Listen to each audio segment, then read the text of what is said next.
আমরা স্বচ্ছ কাচের মধ্য দিয়ে যেভাবে কোনো বস্তু সহজেই দেখতে পাই, ফ্লোরোস্কোপি যন্ত্র দিয়েও ঠিক একইভাবে আমাদের শরীরের অংশ দেখা যায়। যন্ত্রটিতে দুটি বিদ্যুৎ পরিবাহী প্রান্ত থাকে, যার ক্যাথোড প্রান্তে বিদ্যুতের ঋণাত্মক উৎস এবং অ্যানোড প্রান্তে বিদ্যুতের ধনাত্মক প্রান্ত সংযুক্ত থাকে। ঋণাত্মক চার্জ বহনকারী ইলেকট্রনগুলো ক্যাথোড থেকে গতিপ্রাপ্ত হয়ে অ্যানোডে প্রবেশ করে, যার ফলে তীক্ষ্ণ রশ্মির সৃষ্টি হয়। এভাবেই এক্স রে রশ্মি তৈরি হয়। মানুষের দেহে এক্স রে রশ্মিটি ঘনত্বের সাহায্যে চিত্র তৈরি করে। এজন্য হাড়গুলো এক্স রেতে স্পষ্টভাবে দেখা যায়। এক্স রে চিত্রে হাড়গুলোর রং সাদা, ত্বকের রং ধূসর ও ফাঁকা স্থানকে কালো রঙের দেখায়। মূলত এক্স রে চিত্রগুলোর কালার নেগেটিভ হয়, এ কারণে উজ্জ্বল রঙকে ছায়া হিসেবে দেখা যায়। 1895 সালের 8 নভেম্বর বিজ্ঞানী র্যান্টজেন গভীর রাত পর্যন্ত তার পরীক্ষাগারে ছিলেন। তিনি চলে যাওয়ার সময় যখন লাইট এবং অন্যান্য ডিভাইস বন্ধ করে দিয়েছিলেন, তখন তিনি লক্ষ্য করলেন যে পরীক্ষাগারের এক কোণায় স্বচ্ছ তরলযুক্ত একটি বোতল সবুজ আলোয় জ্বলতে শুরু করেছে। তিনি লক্ষ্য করলেন একটি ভ্যাকুয়াম টিউব বন্ধ করতে ভুলে গিয়েছেন। টিউবটি বন্ধ করার পর সবুজ আলোটিও নিভে গেল। তিনি এই অস্বাভাবিক প্রভাবটির আগ্রহী হলেন এবং তার এই আবিষ্কার সম্পর্কে গবেষণা শুরু করলেন। টিউবটির অপর প্রান্তে বোতলটি রেখে দিলে রশ্মি তৈরি হতো। তিনি এর মাঝখানে কাগজ, কার্ডবোর্ড, গ্লাস, এমনকি কাঠের বোর্ডও রেখে পরীক্ষা চালিয়েছেন। রশ্মিটি খুব সহজেই এগুলোর মধ্য দিয়ে চলাচল করতে পারত। একবার ভুলবশত নিজের হাত রশ্মির সামনে আনার পর র্যান্টজেন রীতিমতো চমকে গিয়েছিল, কারণ ছায়াতে তিনি শুধুমাত্র নিজের হাতের হাড়গুলোর ছায়া দেখতে পাচ্ছিলেন। এরপর তিনি এটি রেকর্ড করার জন্য ফটোগ্রাফিক প্লেট ব্যবহার করলেন। তিনি ইতিহাসের সর্বপ্রথম এক্স রে চিত্রটি বানিয়েছিলেন, যা ছিল তার স্ত্রীর হাতের এক্স রে চিত্র।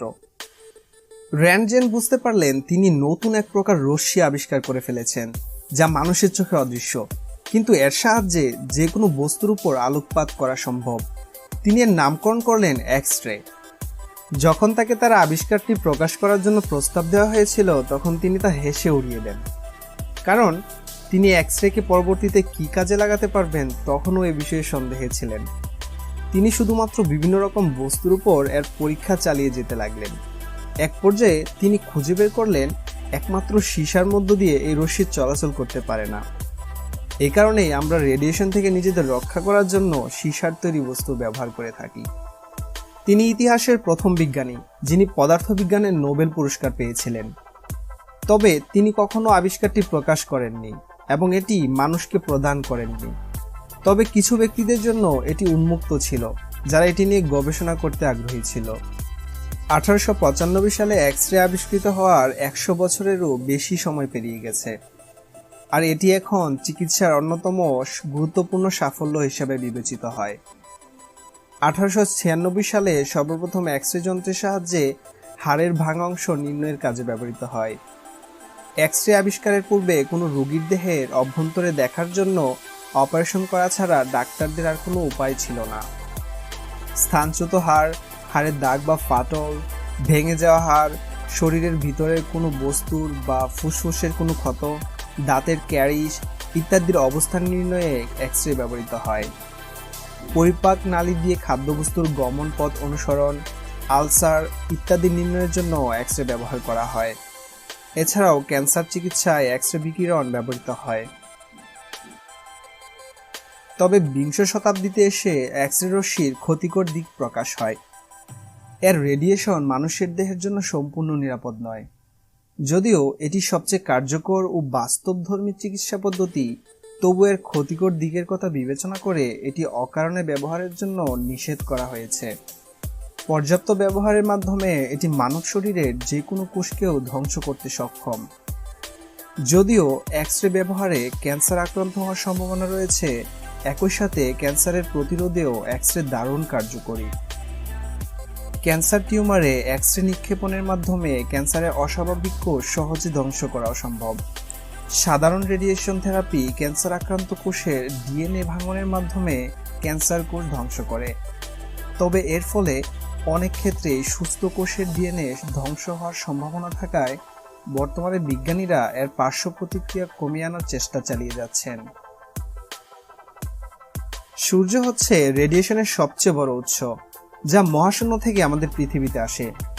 পৃথিবীর বায়ুমণ্ডলের স্তর এবং ইলেকট্রোম্যাগনেটিক ফিল্ড আমাদেরকে সূর্যের অতি ক্ষতিকর রশ্মি থেকে রক্ষা করে থাকে।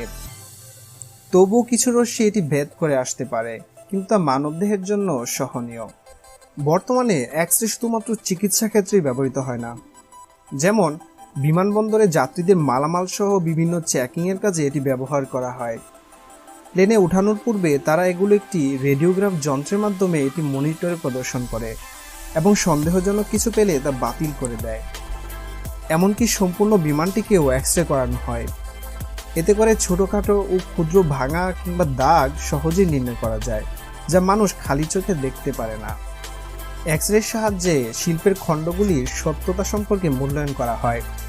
যদিও এই পদ্ধতিটি 70 বছর আগে প্রথমবারের জন্য ব্যবহৃত হয়েছিল, তবু এটি এখনও সবচেয়ে নির্ভরযোগ্য পদ্ধতি হিসেবে বিবেচিত হয়। একই রকম দুটি ছবি পাশাপাশি রাখলে এর আসল নকল নির্ণয় করা সহজ নয়। এক্স রের সাহায্যে এটি অনেক সহজ হয়ে গিয়েছে। চিত্রশিল্পী কিভাবে রং ব্যবহার করেছে, কোন পদ্ধতি ব্যবহার করেছে এবং কতটি লেয়ার রয়েছে, এক্স রে আপনাকে খুব সহজেই তা নির্ণয় করতে সাহায্য করে। এতে করে বিশেষজ্ঞরা খুব সহজেই আসল ও নকল চিত্র নির্ণয় করতে পারেন। এক্স রে এখন প্রত্নতত্ত্বের ক্ষেত্রেও ব্যাপকভাবে ব্যবহৃত হয়। পম্পেইতে যখন তারা কিছু বাজকৃত স্ক্রোল কাগজ পেয়েছিল, সেগুলো এতটাই নাজুক ছিল যে এগুলো খোলার চেষ্টা করতে সম্পূর্ণ নষ্ট হয়ে যেত। তবে এক্স রে স্ক্রোলগুলির অভ্যন্তরে লিখিত তথ্যগুলি তা উন্মুক্ত না করেই পড়তে সাহায্য করেছিল। এ ব্যাপারে আরও কোনো তথ্য জেনে থাকলে কিংবা নতুন কিছু শিখে থাকলে আমাদেরকে জানান। ভিডিওটি আপনার বন্ধুদের সাথে শেয়ার করুন। ইনফোগড চ্যানেলটি সাবস্ক্রাইব করে আমাদের পাশেই থাকুন। ধন্যবাদ।